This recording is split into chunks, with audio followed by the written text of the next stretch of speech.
और पूर्व सांसद शहाबुद्दीन का निधन। शहाबुद्दीन की मौत के बाद राजद परिवार में शोक की लहर। नेता प्रतिपक्ष तेजस्वी यादव ने भी ट्वीट कर जताया दुख।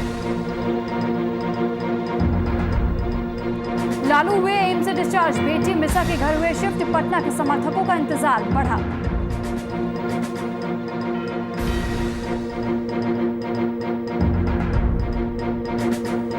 बेगूसराय केंद्रीय मंत्री गिरिराज सिंह सदर अस्पताल पहुंचे। डायलिसिस सेंटर का सांसद ने किया निरीक्षण। उपलब्ध कराए गए ऑक्सीजन के लिए किया धन्यवाद।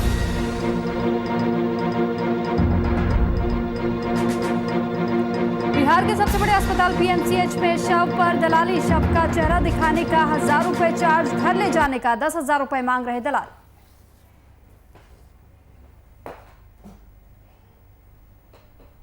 नमस्कार, आप देख रहे हैं वीआईपी न्यूज। आपके साथ मैं हूं सुरभि तिवारी। खबरों की शुरुआत करेंगे तो पहली खबर बिहार से जुड़ी हुई। बिहार से राजद के बाहुबली नेता और पूर्व सांसद शहाबुद्दीन का निधन हो गया है। उनके पीए के बाद अस्पताल प्रशासन ने भी इसकी पुष्टि कर दी है। शहाबुद्दीन के मौत के बाद राजद परिवार में शोक की लहर है। वहीं नेता प्रतिपक्ष तेजस्वी यादव ने भी ट्वीट कर इसे दुख बताया और उनके आत्मा की शांति के लिए प्रार्थना भी की। बता दें कि कोरोना वायरस से संक्रमित होने के बाद उनका इलाज दिल्ली के पंडित दीनदयाल उपाध्याय अस्पताल में चल रहा था। वे फिलहाल दिल्ली के तिहाड़ जेल में उम्र कैद की सजा काट रहे थे। उनके निधन पर राजद के तमाम नेताओं ने शोक जताया है। शहाबुद्दीन लालू प्रसाद यादव के खास लोगों में शामिल थे।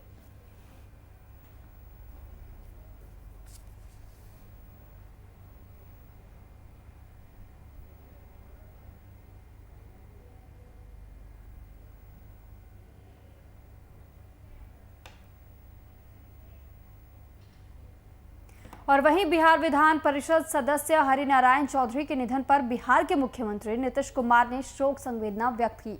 वहीं उन्हें तिरंगे से लपेटे राजकीय सम्मान के साथ उनका अंतिम संस्कार मोक्ष धाम में किया गया। मौके पर सदर डीएसपी, एसडीओ, मुफस्सिल थाना प्रभारी सहित कई पुलिस पदाधिकारी मौके पर मौजूद रहे। बिहार विधान परिषद सदस्य हरिनारायण चौधरी का निधन, मुख्यमंत्री नीतीश कुमार ने व्यक्त की शोक संवेदना। तो शोक संवेदना व्यक्त की गई है हरिनारायण चौधरी के निधन पर और राजकीय सम्मान के साथ उनका अंतिम संस्कार भी किया गया।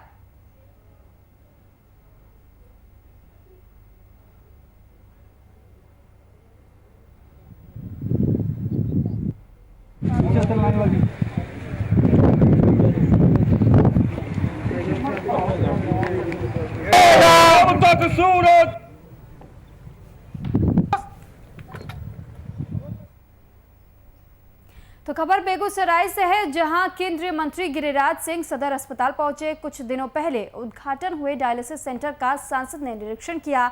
इस दौरान सांसद गिरिराज सिंह ने जिलाधिकारी अरविंद कुमार वर्मा ने जिले वासियों को जीवन दान के लिए उपलब्ध कराए गए ऑक्सीजन के लिए धन्यवाद दिया।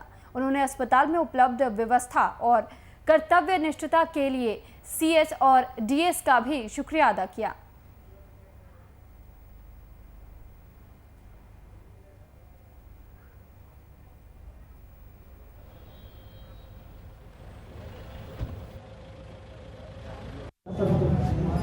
कोरोना काल में जो एक वैश्विक महामारी के रूप में पूरे दुनिया इससे तबाह हो रहा है, मैं बिहार सरकार को के स्वास्थ्य मंत्री मंगल पांडे, मुख्यमंत्री नीतीश कुमार और देश के प्रधानमंत्री नरेंद्र मोदी जी को मैं धन्यवाद भी दे रहा हूं कि आज मेरे जिले का बेगूसराय अस्पताल आज डायलिसिस के पेशेंट भी हैं, आईसीयू भी मेरा काम कर रहा है।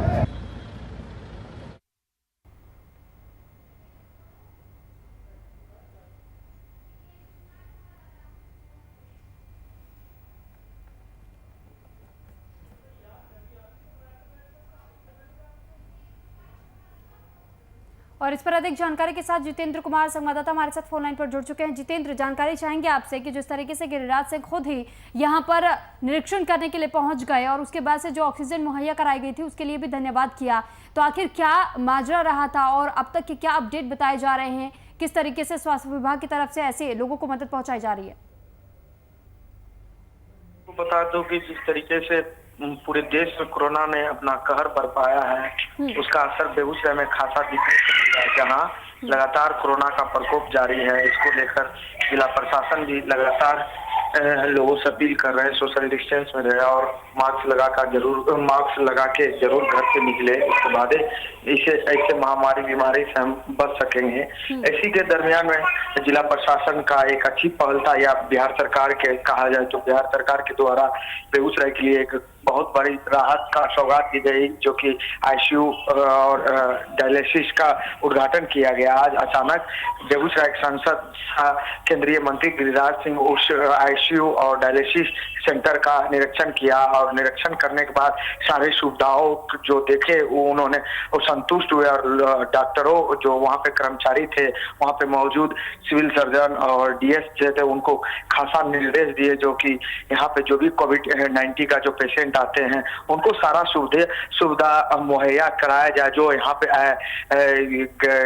ऑक्सीजन का जो भारी मात्रा में यहाँ पे उपलब्ध है उसके लिए उन्होंने साफ तौर से डीएस जो वहाँ का आनंद शर्मा अधीक्षक हैं उनको धन्यवाद किया कि उन्होंने बेहतर रूप से सदर अस्पताल को बनाए रखे हैं और जो भी मरीज आ रहे हैं उनको सारी सुविधाएं इनके द्वारा सदर अस्पताल में मिल रही है। इसको लेकर लोगों में काफी खुशी है। सांसद भी अपना शुभकामना दिए और लोगों को बेहतर और लोगों से अपील किए कि अगर ज्यादा से ज्यादा अगर ऐसे कोरोना महामारी बीमारी से ना है तो लोग सोशल डिस्टेंस में रहे और घर से ना निकले बेवजह, तभी ऐसे महामारी बीमारी से हम लोग विजय प्राप्त कर सकेंगे। जी चलिए, ठीक, बहुत शुक्रिया आपका तमाम जानकारी हम तक पहुंचाने के लिए। तो ये जो पूरा मामला बताया जा रहा था, जिस तरीके से खुद गिरिराज सिंह यहाँ पहुंचे हुए थे सदर अस्पताल, उसके बाद से उन्होंने अस्पताल का निरीक्षण भी किया, डायलिसिस सेंटर जो बताया जा रहा था उसका भी निरीक्षण उन्होंने किया और लगातार ये कोशिश वो कर रहे हैं कि किसी भी मरीज को किसी भी दिक्कत का सामना ना करना पड़े। तो वहीं जमुई में लगातार कोरोना संक्रमण के मामलों में इजाफा हो रहा है और इसे देखते हुए सदर अस्पताल में बने कोविड केयर का बीजेपी विधायक श्रेयसी सिंह ने निरीक्षण किया और वार्ड में भर्ती कोरोना संक्रमित मरीजों का हाल चाल भी जाना। साथ ही कोरोना के संक्रमित मरीजों को बेहतर स्वास्थ्य सेवा मुहैया कराने के लिए स्वास्थ्य अधिकारियों को आवश्यक दिशा निर्देश और सुझाव भी दिए गए।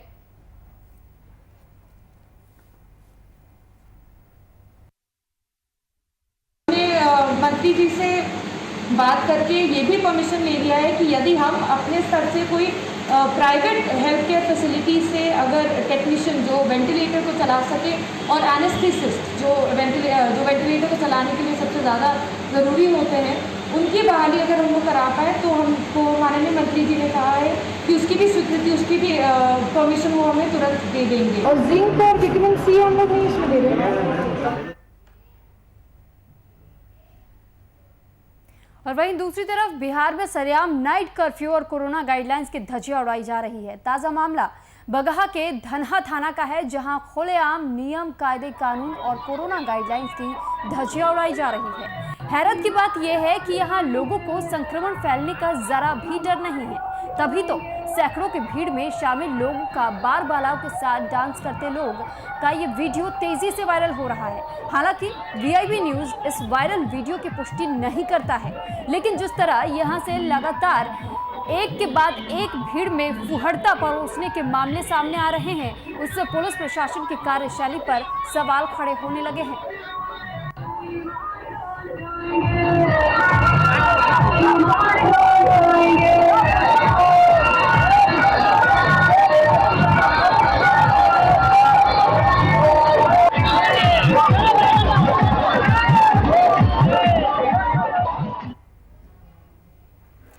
तो इस पे अधिक जानकारी के साथ संवाददाता अभिषेक पांड्या हमारे साथ फोन लाइन पर जुड़ चुके हैं। अभिषेक, जानकारी चाहेंगे आपसे कि जिस तरीके से अक्सर ऐसे बिहार से जुड़ी हुई खबर सामने आती रहती है, जब नाइट कर्फ्यू होने के बावजूद शादी समारोह में बाल बालाओं का कार्यक्रम रखा जाता है और सोशल डिस्टेंसिंग की धज्जियां उड़ाई जाती है, जो गाइडलाइन जारी की गई है सरकार की तरफ से, उसकी जमकर धज्जियां उड़ाई जाती है, लेकिन पुलिस कहीं कुछ नहीं कर रही है।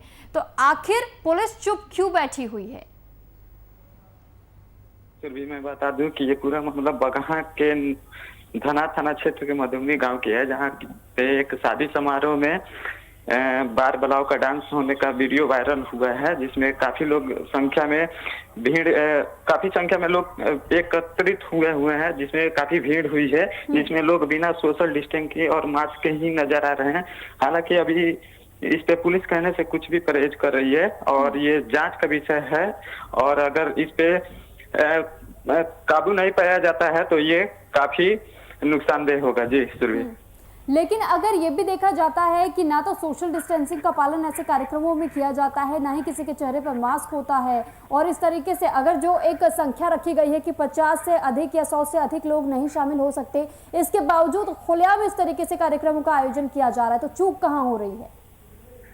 जी देखिए, इसमें सबसे बड़ी चूक जो शादी विवाह हो रहा है, वहाँ के जो लोग हैं, मतलब जो जिनके यहाँ शादी विवाह हो रहा है, वो भी शासन और प्रशासन, मतलब पुलिस अधिकारी और अपने नजदीकी थाना को सूचित नहीं कर रहे हैं, जिसके वजह से लोग ज्यादा एकत्रित हो रहे हैं, और इसमें कहीं ना कहीं पुलिस की भी लापरवाही सामने साफ तौर पे देखी जा रही है। जी सुरभि, तो अभिषेक, यानी आपका ये कहना है कि लोगों में जागरूकता की कमी तो छोड़िए, लोग जानबूझ करके ऐसी हरकतें कर रहे हैं, वो खुद ही पुलिस से कोई परमिशन नहीं ले रहे हैं। अगर पुलिस थाना वहां से दूर है तो उन्हें परमिशन लेने की जरूरत ही नहीं पड़ रही है। वो ये सोचते हैं कि पुलिस ना तो यहाँ आएगी, ना उन्हें कुछ पता चलेगा, और शादी समारोह निपटा दिया जाएगा। कोरोना का भी उनके भीतर भय नहीं है।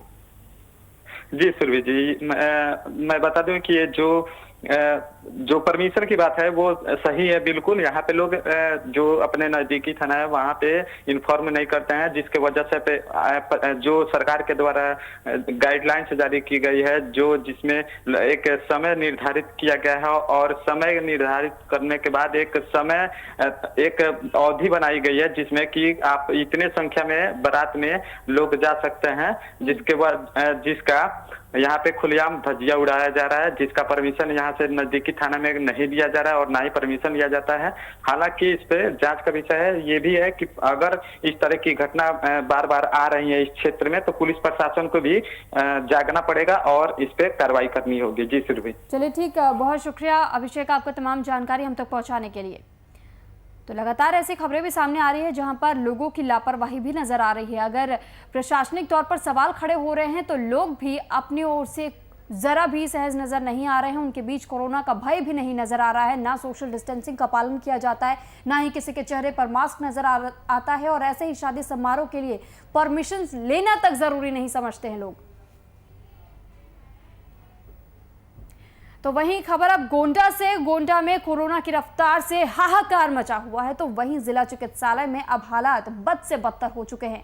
कभी ऑक्सीजन की कमी तो कभी बेड की कमी से मरीजों को परेशानियों का सामना करना पड़ रहा है, जिससे मरीजों के परिजनों का गुस्सा डॉक्टरों पर आए दिन निकलता दिखाई देता है। वहीं जिला चिकित्सालय के इमरजेंसी में घुसकर डॉक्टरों के साथ अभद्र व्यवहार किया और जान से मारने की धमकी भी दी जाती है। तो सूचना मिलते ही पहुंची पुलिस ने मामले को शांत करवाया।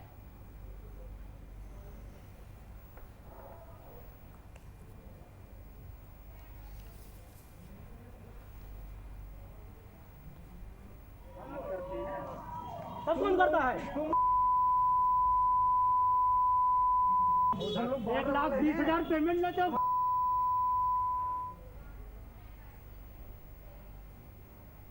खबर जौनपुर से है, जहां पर कोरोना के मामले लगातार बढ़ते जा रहे हैं, जिसको देखते हुए सूबे के मुख्यमंत्री ने जिले में 3 दिन तक लॉकडाउन लगाया है।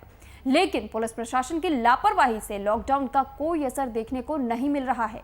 लोगों की आवाजाही लगातार जारी है। वहीं मौके का जायजा लिया हमारे संवाददाता देवेंद्र खरे ने। देखते हुए 3 दिन तक संपूर्ण लॉकडाउन लगाया गया है, तो कल रात से और मंगलवार के सुबह 7 बजे तक ये जारी रहेगा। लगातार कोरोना का ग्राफ जौनपुर में बढ़ रहा है। हम इस समय बीचों बीच खड़े हैं, और जहाँ दिखाएंगे कि बीचों बीच खड़ा है ये यहाँ पर लगातार आवाजाही देखी जा रही है। ऐसे में यहाँ पर पुलिस प्रशासन के द्वारा घोर लापरवाही देखी जा रही है कि जो संपूर्ण लॉकडाउन का कड़ाई से पालन नहीं करा पा रहे हैं। सभी लोग बेरोक-टोक घूमते हुए नजर आ रहे हैं और ना तो यहाँ पर जिला प्रशासन और पुलिस प्रशासन के लोग तैनात हैं, ना ही इन पर कोई पाबंदी लगाई जा रही है। सिर्फ खाना पूर्ति है कि जो भी बिना मास्क के घूमता दिखाई देगा उसको 1000 पहली बार, दूसरी बार 10,000। लेकिन यहाँ पर देखिए किस हिसाब से यहाँ पर आवाजाही देखी जा रही है। ऐसे में बड़ा सवाल होता है कोरोना की रोकथाम कैसे हो पाएगा। और मुख्यमंत्री जो लगातार संदेश दे रहे हैं कि सब लोग कड़ाई से पालन करें लॉकडाउन का, लेकिन लॉकडाउन का पालन यहाँ पर साफ नहीं दिखाई दे रहा है। लगातार जौनपुर में कोरोना संक्रमित मरीजों की संख्या बढ़ती जा रही है। लगभग 6000 के पास पहुँचने वाला संक्रमित मरीजों की और 150 लोगों की जान जा चुकी है कोरोना से और लगातार कोरोना हाहाकार मचाया है। लेकिन यहाँ पर लॉकडाउन का कड़ाई से पालन करते हुए साफ नहीं दिखाई दे रहा है और ना ही पुलिस प्रशासन लॉकडाउन को लेकर गंभीर है। ऐसे में कितनी बड़ी लापरवाही पुलिस प्रशासन की है कि जो यहाँ पर लॉकडाउन का कड़ाई से पालन नहीं कर पा रहे हैं। सभी लोग बेरोक-टोक आवाजाही करते हुए दिखाई दे रहे हैं। ऐसे में कोरोना से कैसे बचाव होगा यह एक देखने वाली बात होगी। जिम्मेदार अधिकारी कब जागेंगे ये देखना होगा और कैसे किस तरह से यहाँ पर लॉकडाउन का कड़ाई से पालन हो पाएगा। जौनपुर से VIP न्यूज़ के लिए। और वहीं फिरोजाबाद में सरकारी ट्रॉमा सेंटर में भर्ती मरीजों को ऑक्सीजन न मिलने को लेकर परिजनों ने ट्रॉमा सेंटर में जमकर बवाल काटा। वहीं सूचना पाकर मौके पर पहुंची पुलिस ने मामले को शांत कराया।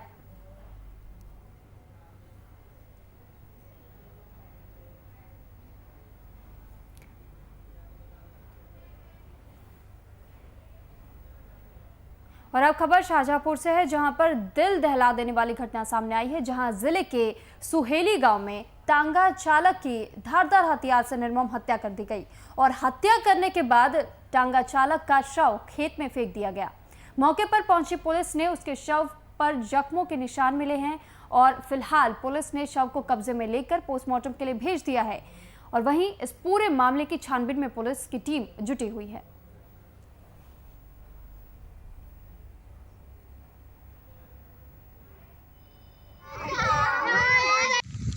थाना सिंदौली पर सूचना प्राप्त हुई कि एक व्यक्ति का शव है जो खेत में पड़ा है। ग्राम सोहेली की घटना थी।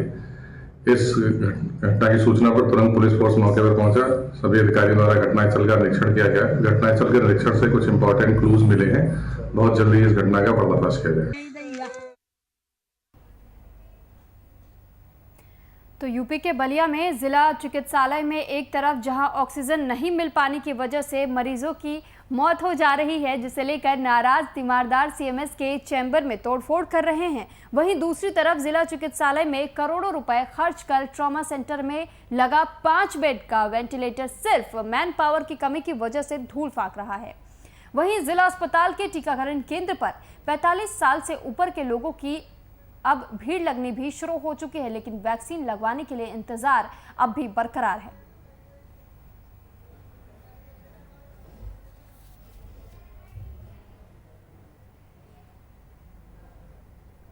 तो वहीं कन्नौज की खबर है। कन्नौज में कोरोना से ज्यादा अब बुखार खतरनाक साबित होता नजर आ रहा है। जी हां, कन्नौज जनपद में जहां बीते दिन जिला अस्पताल में बीते 24 घंटों में बुखार और सांस की बीमारी से ग्रसित 8 लोगों की मौत हो गई। वहीं डॉक्टर के अनुसार तमाम मृतकों की कोरोना संक्रमित होने की पुष्टि ही नहीं हुई है।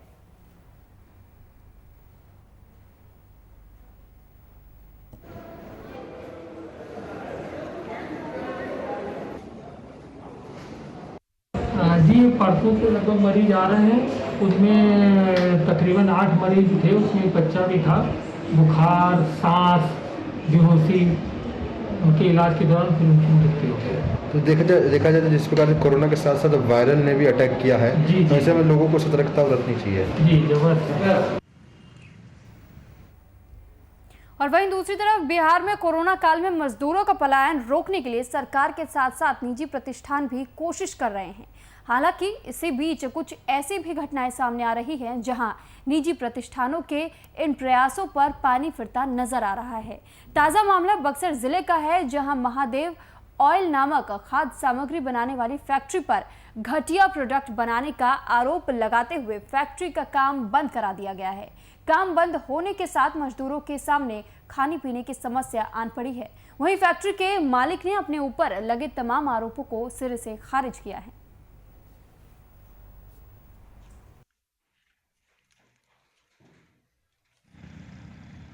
समस्या यही है कि सर हम लोग यहाँ कोरोना काल में काम कर रहे थे और सब नंबर 1 का काम हो रहा है। कुछ लोगों से देखा नहीं गया तो जो कि हमारे मालिक और हम लोगों पर गलत आरोप लगाकर झूठे प्रचार कर दिए हैं कि सर दिखाना मुश्किल हो रहा है कि हम लोग नकली माल भरते हैं, जबकि ऐसा यहाँ पर कुछ है ही नहीं। क्या मतलब है, क्या किस चीज़ का फैक्ट्री आप लोगों का? ये हम लोगों का रिफाइन और आरबी ऑयल पैकिंग देते हैं, हम लोग सप्लाई करते हैं। सर हम लोग काम करते हैं, हमारे 4-5 बच्चे हैं छोटे छोटे। 4 दिन से कंपनी बंद है। थाना पारिवारिक आ रही है, बंद कर देती है, कहते कि एमसन के ब्रांड है। हम लोग रोड पे आ गए सर, हमारे 4-5 बच्चे हैं। सच्चाई क्या है, यहाँ पर नकली काम होता है? नहीं सर, ये रजिस्टर्ड कंपनी है, ये हमारे मालिक, हम 5 वर्ष से काम करते हैं। इससे कोई दिक्कत नहीं है सर, ना कोई प्रॉब्लम नहीं है। मेरा ये मोटो है कि यहाँ के जो लोग बाहर पलायन करके रोज़गार करने जाते हैं, हम यहाँ पर लोगों को रोज़गार दें। और उसी प्रयास में एक मेरा ये छोटा सा प्रयास चल रहा है जहाँ पर 12 लोगों को लगभग हम रोज़गार दिए हुए हैं। और ये सारा जो भी काम हम कर रहे हैं सारा अपना कानूनी दायरे में रह के कर रहे हैं और हर चीज़ का हमारे पास पेपर है। और जो छापेमारी हमारी हुई उन अधिकारियों को मेरे पेपर, हमारा पेपर देखा तक नहीं गया और गलत तरीके से आरोप लगाया गया। तो अब हम इसमें क्या कर सकते हैं? अच्छा, ये राजनीतिक लोगों का मेन मकसद क्या है? राजनीतिक लोगों का मेन मकसद ये है कि यहाँ पर जो भी लोग आगे बढ़ रहा है। तो वहीं कैमूर से 2 पक्षों में झड़प का एक वीडियो तेजी से वायरल हो रहा है, जिसमें 1 दर्जन से अधिक एक दूसरे पर लाठी डंडों से वार कर रहे थे। इसी बीच एक व्यक्ति हवाई फायरिंग करते हुए भी दिखा। दरअसल कैमूर जिले के रामगढ़ थाना क्षेत्र के बघाड़ी गांव में जमीनी विवाद को लेकर 2 पक्ष आपस में भिड़ गए। इस घटनाक्रम में लगभग 11 लोगों को चोटें आई हैं, जिन्हें इलाज के लिए अस्पताल में भर्ती किया गया। इधर पुलिस मामले की कार्रवाई कर रही है।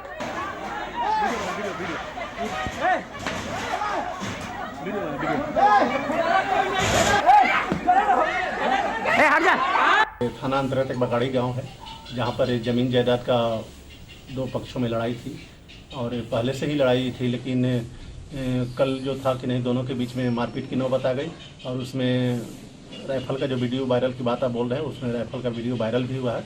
तो दोनों पक्षों के मारपीट में चोट भी आई है। चोट के आधार पर दोनों का कांड दर्ज किया गया है। एक तरफ मदन सिंह के लिखित बयान पर और दूसरी तरफ संतोष सिंह के लिखित बयान।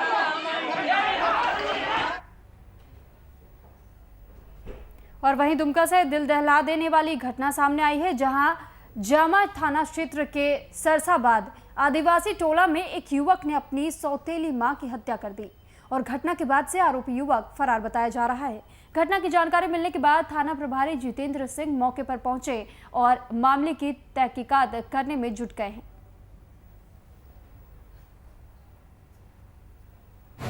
शाम में करीब 3 बजे 3:30 बजे के करीब ये सूचना मिले, मृतिका के गोतनी और उनके भाई थाना पर आकर बताए कि सरसाबाद गांव महारो के पास में आदिवासी टोला में लुखी टुडू मृतिका को इसका सौतेला बेटा डंडा से मारकर जो है सो घायल कर दिया था, जिसकी मृत्यु हो गई।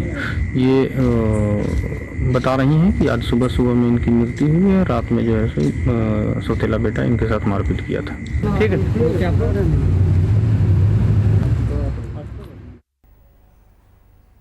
तो वहीं बिहार में बारिश के दिनों में जल जमाव की समस्या आमतौर पर सुनने को मिलती है, पर मधुबनी जिले के झंझारपुर आरएस थाने के सेंट्रल बैंक सब्जी बाजार के पास बिना बारिश के मुख्य सड़क पर जल जमाव देखने को मिला।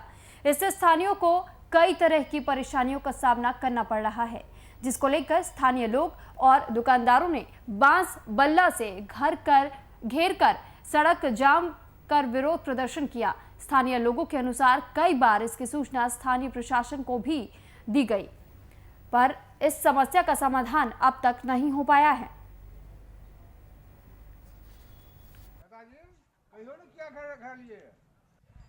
3 महीने से जल जमाव की स्थिति बनी हुई है, हम लोग दयनीय स्थिति में जी रहे हैं। ठीक है।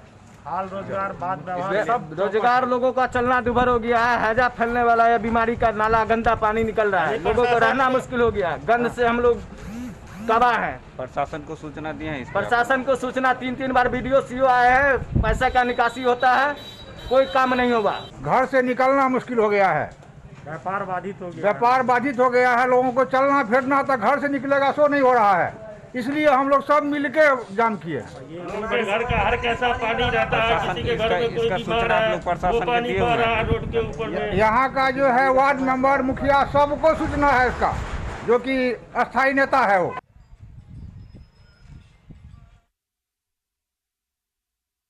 तो तस्वीरों में आप साफ तौर पर देख सकते हैं कि बरसात का मौसम अभी आया तक नहीं, लेकिन फिर भी जो मुख्य मार्ग बताया जा रहा था वहां किस तरीके से जल जमाव हो गया है, जिसकी वजह से जो स्थानीय लोग बताए जा रहे हैं उन्हें खासा दिक्कतों का सामना करना पड़ रहा है। और यही कारण बताया जा रहा है जिसकी वजह से मधुबनी में जो इस इलाके के लोग बताए जा रहे हैं, स्थानीय लोगों ने प्रशासन को इस बात की सूचना देने के साथ साथ उस रास्ते को भी जाम करना ज़्यादा बेहतर समझा और वहीं पर धरना देने के लिए बैठ गए ताकि जल्द से जल्द प्रशासन उनकी आवाज़ सुन सके। और वहीं मुजफ्फरपुर में बढ़ती गर्मी की तपिश ने पेयजल को लेकर लोगों की समस्या बढ़ा दी है। तो लोगों को पानी की समस्या से रोजाना जूझना पड़ रहा है। जल स्तर नीचे जाने के कारण चापाकल और कुएं से पानी निकालना भी मुश्किल हो गया है।